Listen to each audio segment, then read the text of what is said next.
మేడ్చల్ మల్కాజ్గిరి జిల్లా కాప్రా మండలంలోని SC ST BC minority కాలనీలో గల ప్రార్థనా మందిరమును ఎంఆర్ఓ ఆర్ఏ అక్రమంగా కూల్చివేశారని పాస్టరు చర్చి సభ్యులు ఆవేదన వ్యక్తం చేశారు.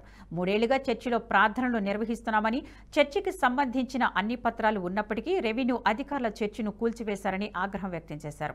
జవహర్ నగర్ మున్సిపల్ పరిధిలో వందల సంఖ్యలో అక్రమ నిర్మాణాలు చేపడుతున్నప్పటికీ వాటి జోలికి పోకుండా క్రిస్మస్ సందర్భంగా ఎంతో పవిత్రంగా ప్రార్థనలు నిర్వహించుకుంటున్నామని, చర్చిను ఈ సందర్భంగా కూల్చివేయడం హేతుబద్ధమైన చర్య అంటూ చర్చి సభ్యులు మండిపడ్డారు.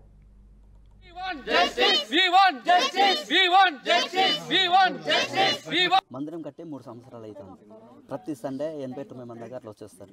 ఇప్పుడు క్రిస్మస్ సంబరాలు అంటే క్రిస్మస్ పండుగ వచ్చింది కాబట్టి పెయింటింగ్ వర్క్ జరుగుతుంది.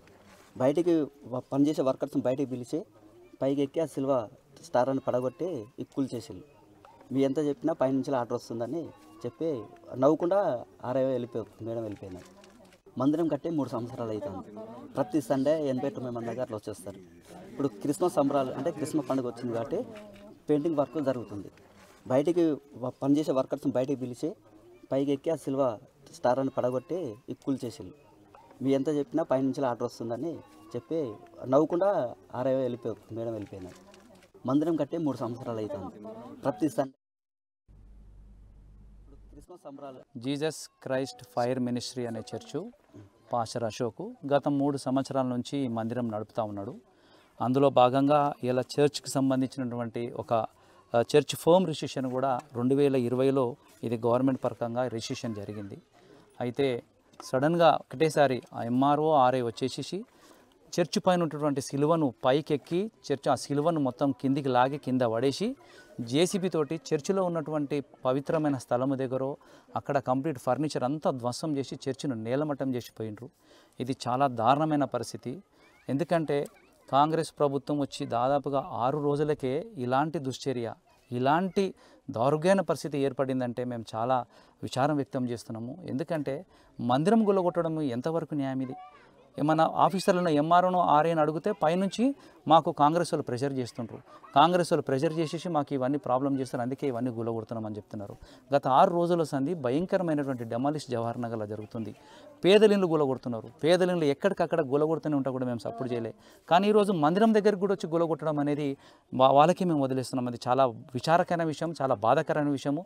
ఎందుకంటే ఇంకా 15 రోజులైతే క్రిస్మస్ సెలబ్రేషను పండుగ చేసుకునే వాతావరణంలో మందిరం గుల్లగొట్టడం వాళ్ళకి ఏం ఆనందం కలుగుతుందో మరి నాకు అర్థమైతే లేదు.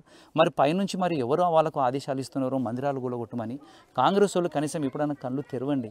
దాదాపుగా 10 సంవత్సరాలు టీఆర్ఎస్ గవర్నమెంట్ ఉన్నప్పుడు ఏనాడు మందిరాల దగ్గరికి, చర్చిల దగ్గరికి, గుళ్ళ దగ్గరికి, మస్జిదుల దగ్గరికి పోలే. ఇలా చర్చిలనే మీరు నేలమట్టం చేస్తున్నారు. ఇలా గరీబుల పేదిళ్ళు గుల్లగొట్టేస్తున్నారు. ఇది మీరు కనీసము ప్రజలు ఒకసారి మీకు అవకాశం ఇచ్చినప్పుడు మీరు ప్రజల పక్షాన నిలబడండి. కానీ ఈ విధంగా ఇంత దౌర్భాగ్య పరిస్థితి వస్తుందనేసి నేను ఎన్నడూ ఊహించలేదు. చాలా ఇది మేము విచారం వ్యక్తం చేస్తున్నాము.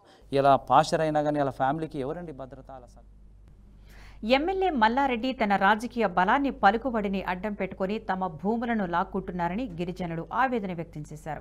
ఈ మేరకు మాజీ మంత్రి మల్లారెడ్డిపై గిరిజనులు పోలీసులకు ఫిర్యాదు చేశారు. అయితే మల్లారెడ్డి పూర్తి పేరు లేకుండానే ఎఫ్ఐఆర్ నమోదు చేశారని గిరిజనులు మండిపడ్డారు. దీని గురించి అడిగితే పొంతనలేని సమాధానం చెబుతున్నట్లు వెల్లడించారు. ప్రభుత్వం ఇప్పటికైనా స్పందించి మల్లారెడ్డి అరాచకాల నుంచి తమకు విముక్తి కల్పించాలని బాధితులు వేడుకుంటున్నారు.